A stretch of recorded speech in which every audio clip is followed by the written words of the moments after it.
이 시간 하나님께서 우리에게 주시는 말씀은 시편 55편 16절에서 23절까지입니다. 구약 841면 시편 55편 16절에서 23절까지 말씀 제가 봉독해 드리겠습니다. 나는 하나님께 부르짖으니 여호와께서 나를 구원하시리로다. 저녁과 아침과 정오에 내가 근심하여 탄식하리니 여호와께서 내 소리를 들으시리로다. 나를 대적하는 자 많더니 나를 치는 전쟁에서 그가 내 생명을 구원하사 평안하게 하셨도다. 옛부터 계시는 하나님이 들으시고 그들을 낮추시리이다. 셀라. 그들은 변하지 아니하며 하나님을 경외하지 아니함이니이다.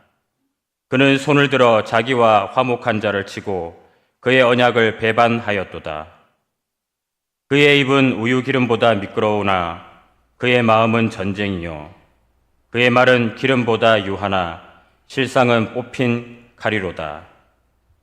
내 짐을 여호와께 맡기라. 그가 너를 붙드시고 의인의 요동함을 영원히 허락하지 아니하시리로다. 하나님이여 주께서 그들로 파멸의 웅덩이에 빠지게 하시리이다. 피를 흘리게 하며 속이는 자들은 그들의 날에 반도 살지 못할 것이나 나는 주를 의지하리이다. 아멘. 오늘 말씀을 생각하면서 한번 따라 하시겠습니다. 모든 무거운 짐을 다 하나님께 맡기겠습니다.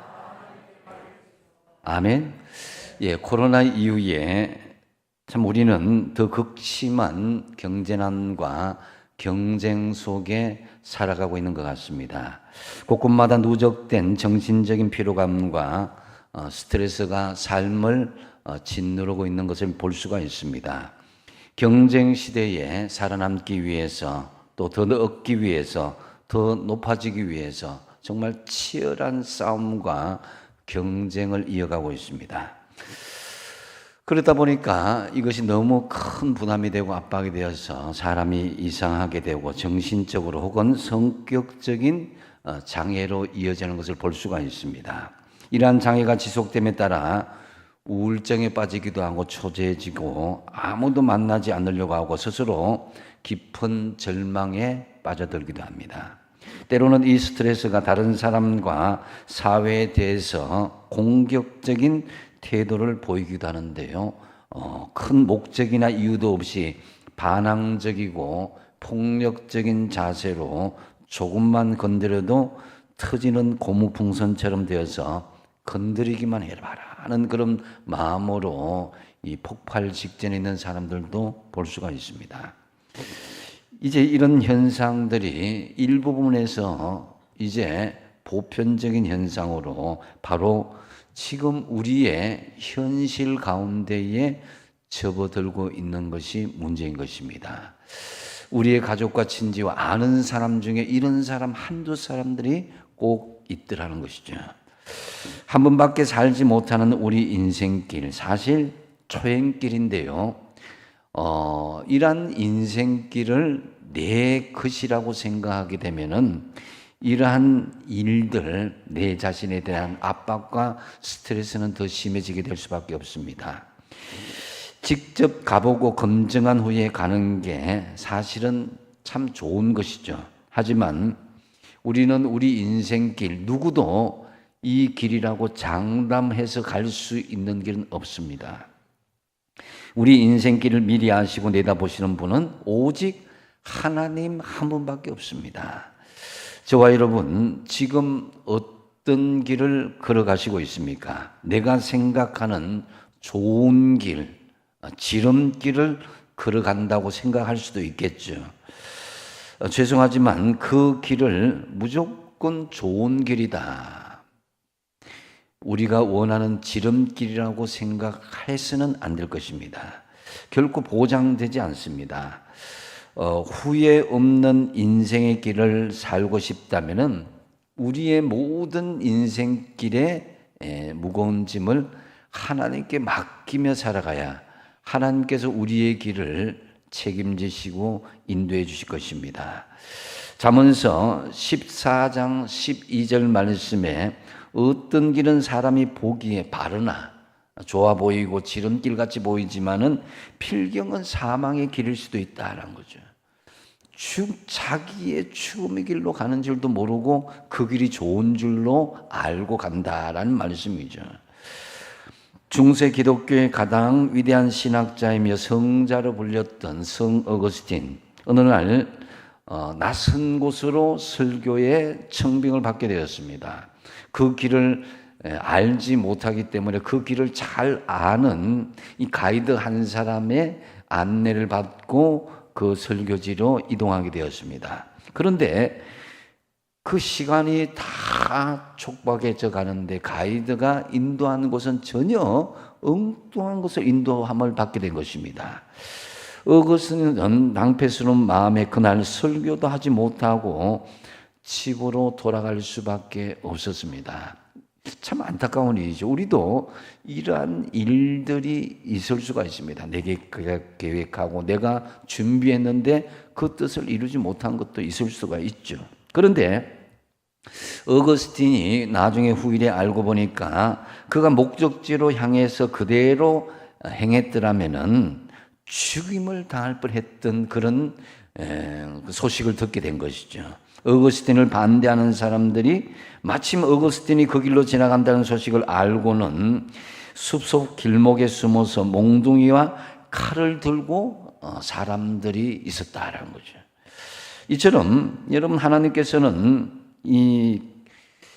우리가 생각하기에는 빨리 가고 지름길을 가고 우리가 원하는 길을 가는 것이 바르다고 생각할 수도 있지만은 하나님께서는 그 길을 다른 길로 이렇게 비켜가게 하는 길도 만들 수도 있다.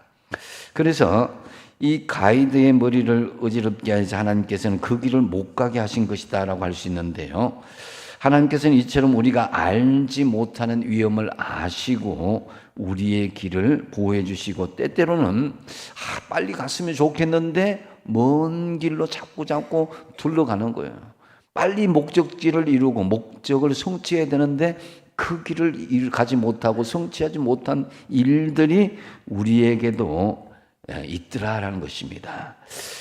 여러분, 우리에게 막힌 길이 있다 할지라도 모든 짐을 하나님께 맡기는 가는 여러분들이 정말 하나님 앞에 모든 짐을 맡기는 그런 인생길이 되었으면 좋겠습니다. 잘 아시는 말씀이 있잖아요. 예수님께서 우리를 초청하신 말씀, 마태복음 11장 28절 같이 한번 읽어보겠습니다. 시작. 수고하고 무거운 짐진 자들아 다 내게로 오라. 내가 너희를 쉬게 하리라. 아멘.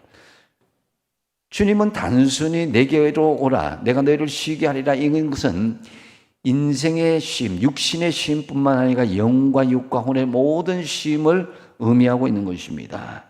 참으로 답답하고 억눌려서 때로는 질식해 버릴 것 같은 이 현실 앞에서 주님은 우리의 모든 짐을 맡길 것을 요청하고 있는 거예요. 이 본문의 시편에서도 다윗 역시 자신의 삶 속에 말할 수 없는 무거운 짐들이 있었습니다. 그러한 무거운 짐 앞에서 다윗이 지난 날의 삶을 돌이켜보고 이렇게 결론적으로 하는 말은 모든 무거운 짐을 여호와 하나님께 맡겨버리라. 여호와께 맡겨버리라는 것입니다. 한번 따라하겠습니다. 여호와께 모든 짐을 맡겨버리자. 한 번 더 하겠습니다. 모든 짐을 맡겨버리자.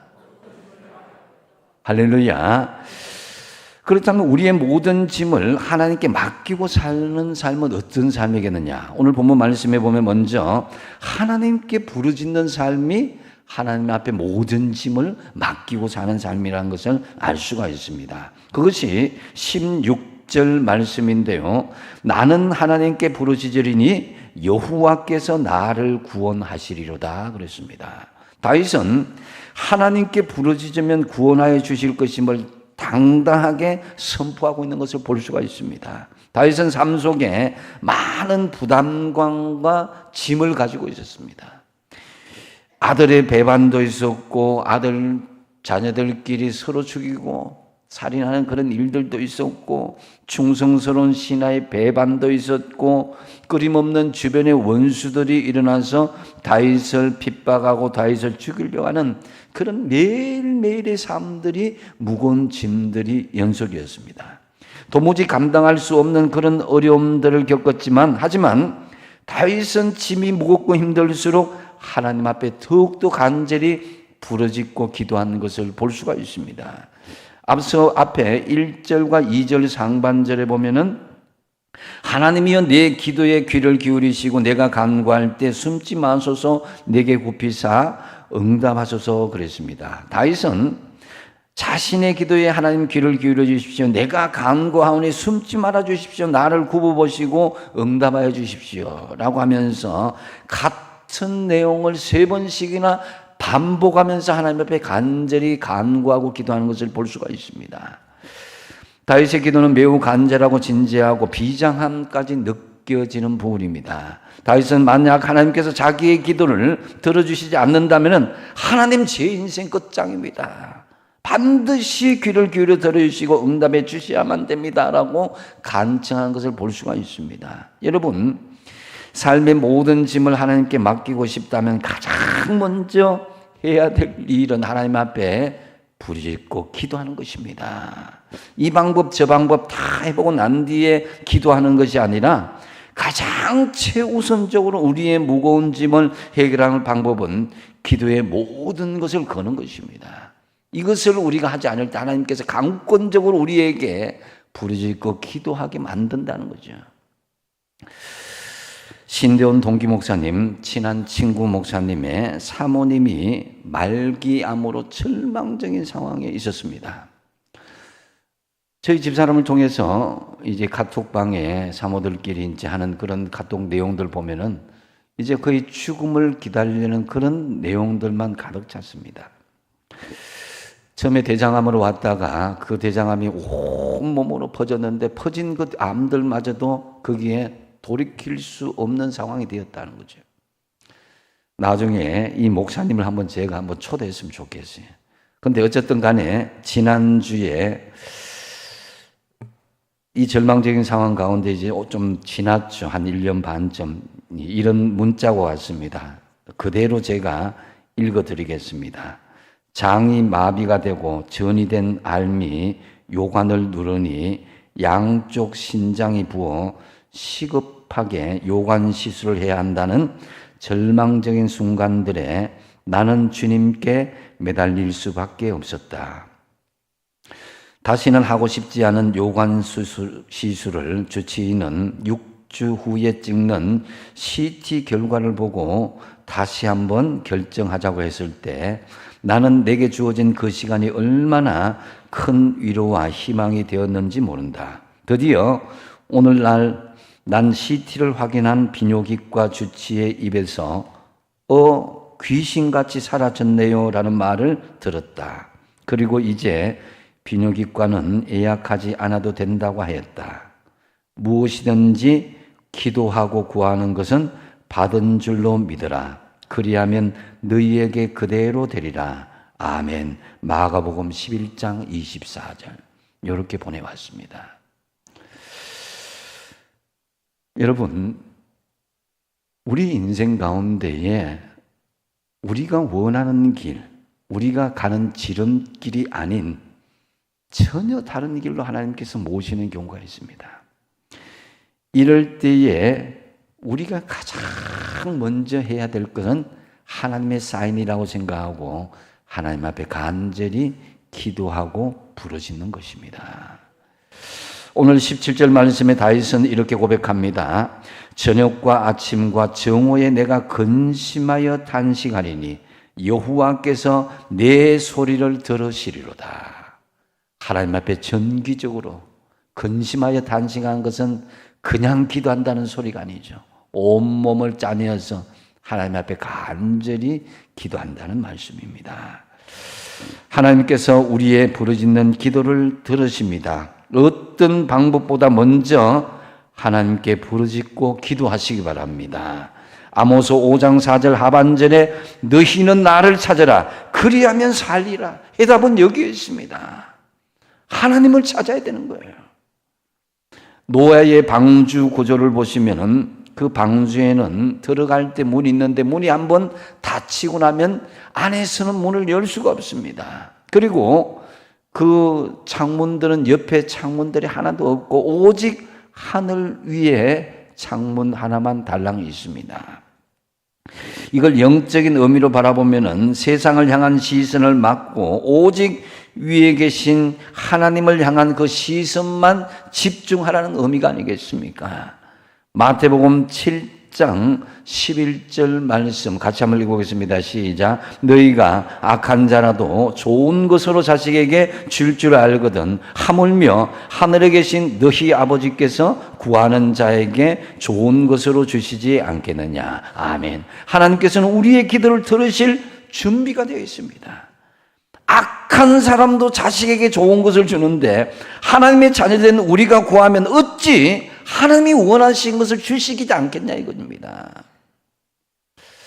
그래서 우리가 이 기도하는 것 이걸 단순하게 생각하고 우리의 주어진 이 사건 사고를 단순하게 여기면 안 됩니다. 거기 큰 일로 큰 화로 닥칠 수가 있습니다. 어떤 분은 코트를 뽑다가 파상풍에 걸려서 돌아가신 분이 있다고 합니다. 사실 코털은 함부로 뽑는 것이 아니라고 합니다. 인간의 몸 가운데 가장 예민한 부분이기 때문에 뽑은 자리에 독이 들어가면은 생명까지도 해칠 수도 있다는 거예요. 신경이 거기에 있기 때문에. 여러분, 우리의 믿음도 그럴 수 있습니다. 아무것도 아닌 것 같은 작은 것 때문에 넘어질 수가 있고, 그래서 신앙의 틈은 바로 기도하지 않은 데부터 시작한다 하는 거죠. 우리의 모든 무거운 짐을 하나님께 맡기려면 먼저 부르짖고 하나님 앞에 간절히 기도하시기 바랍니다. 에레미야서 29장 12절 13절 말씀에 너희가 내게 부르짖으며 내게 와서 기도하면 내가 너희들의 기도를 들을 것이요 너희가 온 마음으로 나를 구하면 나를 찾을 것이요 나를 만나리라고 그랬습니다. 이것이 먼데 처삼천내 벌초하는 것처럼 하는 말이 아니라 하나님께서 주신 내게 주신 말씀이다 하는 거죠. 누구의 말씀이 아니라 간절히 부르짖고 기도하심으로 우리의 모든 무거운 짐들이 해결되시기를 축복드립니다. 또한 우리의 모든 짐을 하나님께 맡기고 사는 삶은 영적인 전쟁터와 같은 이러한 현실에서 하나님께 모든 것을 의탁하는 삶을 말씀하는 것입니다. 18절 말씀에 보면은 나를 대적하는 자 많더니 나를 치는 전쟁에서 그가 내 생명을 구원하사 평안하게 하셨도다 그랬습니다. 다윗은 주변에서 엄청난 대적자들이 있었습니다. 이것을 나를 치는 전쟁이다. 육적인 전쟁일 수도 있지만은 영적인 전쟁으로도 볼 수가 있는 것입니다. 이 영적인 전쟁터에서 하나님께 의탁하였을 때에 하나님은 다윗의 생명을 구원하시고 그 전쟁 가운데서 평안함을 주신다는 것입니다. 대개 삶의 무거운 짐을 지는 힘든 현실 앞에서 인간은 세 가지 형태의 모습을 취합니다. 먼저 체념을 하는 사람들이 있습니다.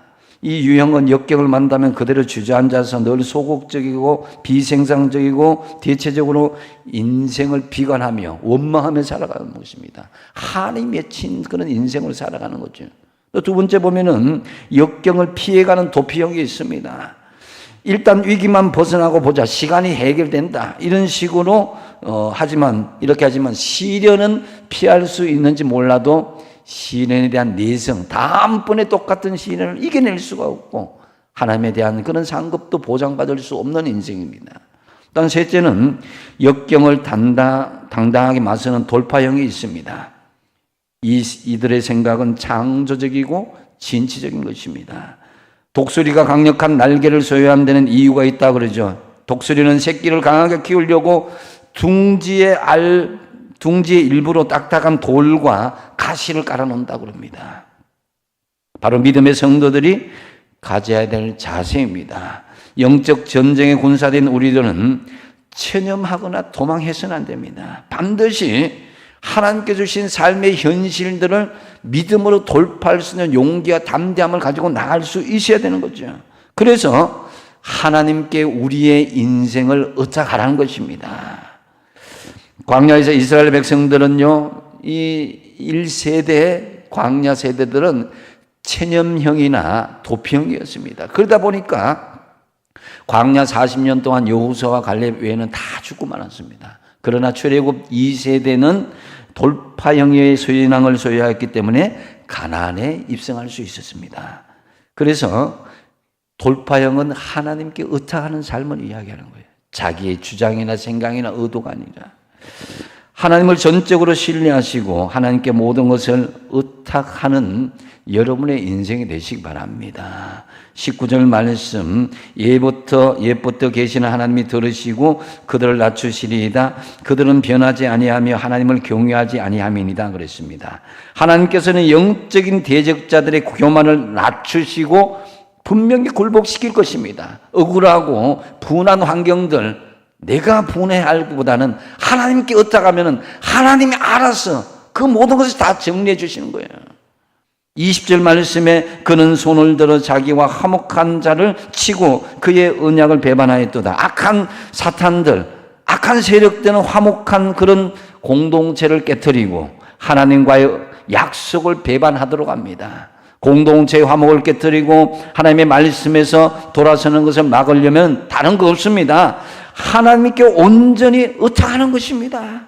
우리가 삶의 무거운 시험과 어려운 짐은 내 스스로는 잘 분별도 할 수 없고 이겨낼 수도 없습니다. 그래서 21절 보면은 그의 입은 우유보다 미끄러우나 그의 마음은 전쟁이요 그의 말은 기름보다 유하나 실상은 뽑힌 칼이로다 그랬습니다. 악한 세력들은 기름처럼 부드럽고 매끄럽게 말은 잘합니다. 감은 이슬을 합니다. 그러나 마음은 전쟁과 분쟁을 일으킨다는 것입니다. 실상은 사람의 생명과 영혼을 해친다는 것이죠.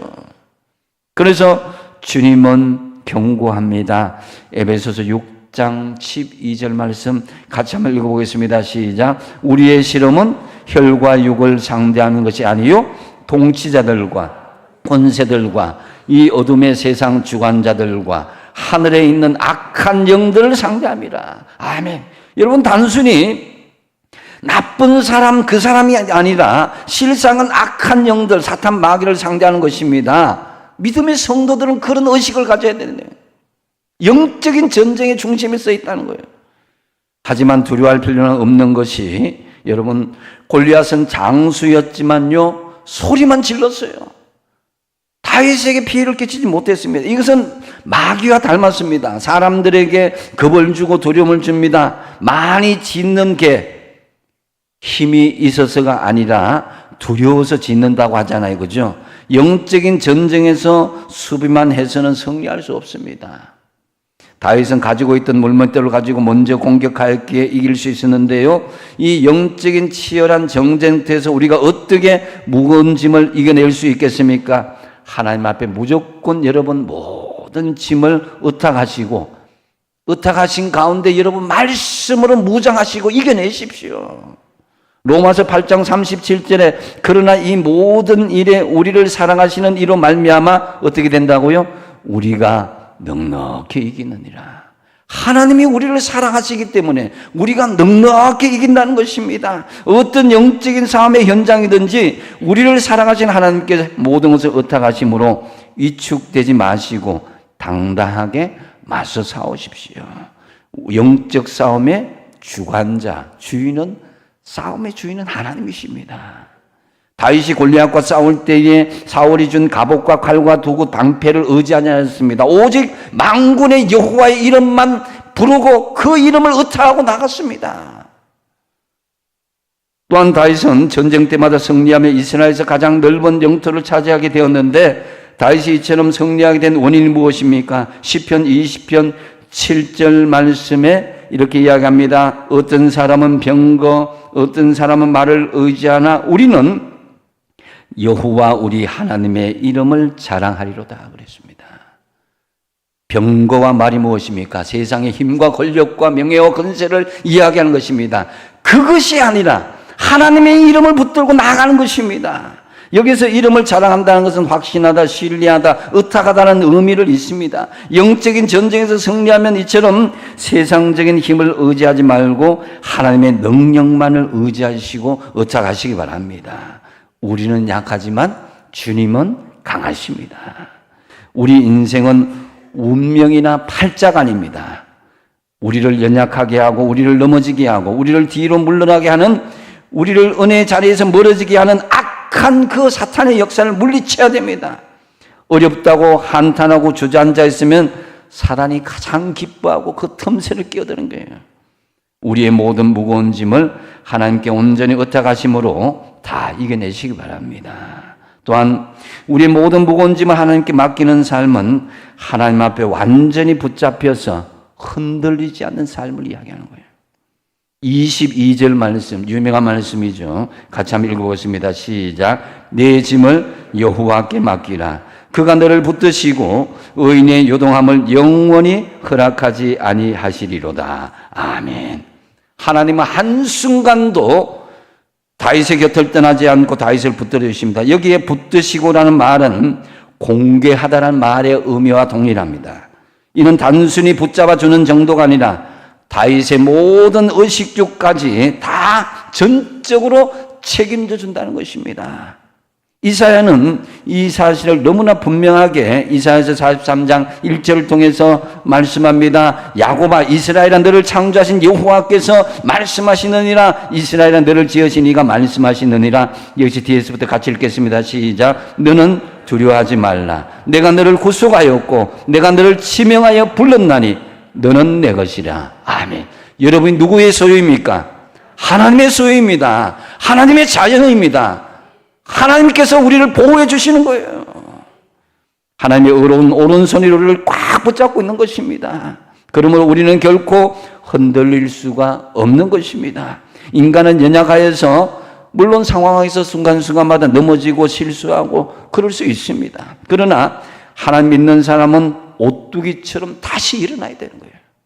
23절 말씀에 하나님이여 주께서 그들로 파멸의 웅덩이에 빠지게 하시리이다. 피를 흘리게 하며 속이는 자들은 그들의 날에 반도 살지 못할 것이나 나는 주를 의지하겠습니다. 다윗은 악한 자들, 악한 사탄의 세력들 우리를 넘어지게 하고 피를 흘리게 하며 속일지라도 자신은 주를 의지하겠다고 결단한 것입니다. 하나님께 단단히 붙잡혀서 흔들리지 않겠다는 것입니다. 여러분, 우리가 사용하는 간단한 볼펜, 스스로 설 수도 없고 사용될 수가 없는 거죠. 하지만 사람의 손에 붙잡힐 때 비로소 그 볼펜은 제 기능을 할 수가 있습니다. 마찬가지로 하나님 없이는 우리는 스스로 설 수도 없고 아무것도 할 수 없는 존재입니다. 하나님의 손에 붙잡힌 바가 될 때 우리는 하나님께 온전히 쓰임을 받을 수 있다는 생각을 가져야 되는 거예요. 베드로전서 5장 6절 말씀에 그러므로 하나님의 능하신 손 아래에서 어떻게 하라고요? 겸손하라. 때가 되면 너희를 높여주겠다 그랬습니다. 우리가 현재 무거운 짐을 가지고 있는 것은 다 하나님의 뜻이 있습니다. 내 생각과 다른 하나님의 계획이 있습니다. 그러므로 지금 내게 주시는 고통을 주시는 것은 우리 믿음으로 충분히 감당할 수 있기에 지금 가지고 있는 거예요. 하나님의 능하신 손 안에서 겸손히 하나님의 손에 붙잡힌 바 되어서 하나님께 의지하시기 바랍니다. 그리하면 때가 되면 하나님께서 우리를 높여주실 것이에요. 생각해 보십시오. 모세가 하나님 앞에 하나님 저 못 나가겠습니다. 제가 어떻게 능력이 없습니다. 이렇게 할 때에 여호와의 손이 짧아졌느냐 이렇게 이야기합니다. 잠시 잠깐이지만 모세는 하나님의 손을 보지 못하고 자신의 손만 바라보고 있었습니다. 하나님의 손에 붙잡혀야 되는데 아무것도 할 수 없는 나병 환자와 같은 자신의 손만 들여다보고 있었던 것입니다. 사실 하나님께서 모세를 처음 부르셨을 때에 하나님께서 모세들은 손을 가슴에 넣었다가 빼보라 이렇게 했을 때에 그때에 나병 환자의 손이 있었고 두 번째가 넣었다가 꺼낸 손 다시 깨끗해졌죠. 모세의 처음 손은 자신을 의지하였던 더럽고 추한 손이었고 두 번째 손은 하나님께 붙잡힌 깨끗한 손이었습니다. 여러분, 여러분의 손을 한번 들어보십시오. 손을 한번 들어보십시오. 이게 누구를 의지하는 손이고 누구에게 붙잡힌 손입니까? 한번 스스로 한번 생각해 보시죠. 예, 손을 내리시고요.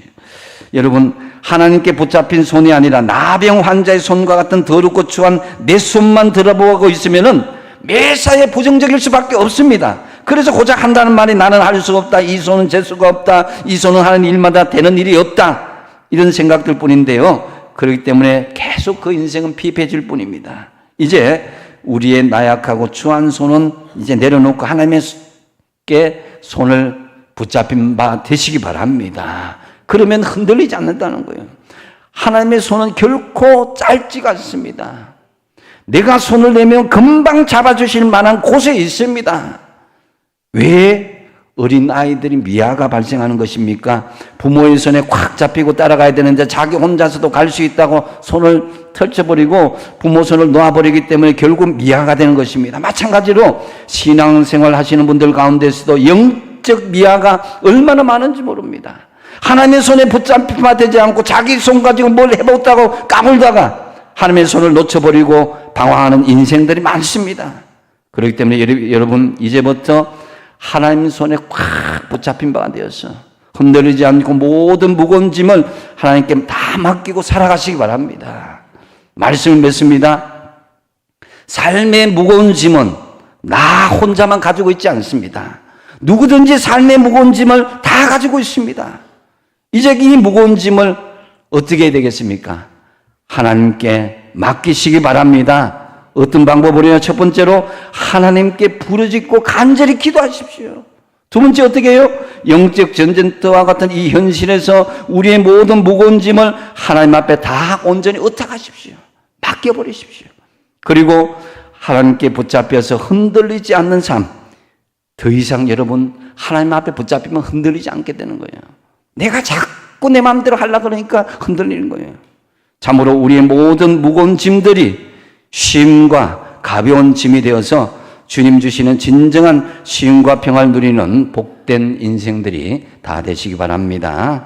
기도하겠습니다. 하나님, 너무나 많은 무거운 짐과 스트레스와 힘든 일들이 반복되고 있습니다. 오늘 주신 말씀에 따라 결단합니다. 내 삶의 모든 무거운 짐 하나님께 다 맡기고 하나님께 부르짖고 하나님께 붙잡힌 바 되어서 흔들리지 않는 든든한 믿음의 반석 위에 세워지게 하여 주시옵소서.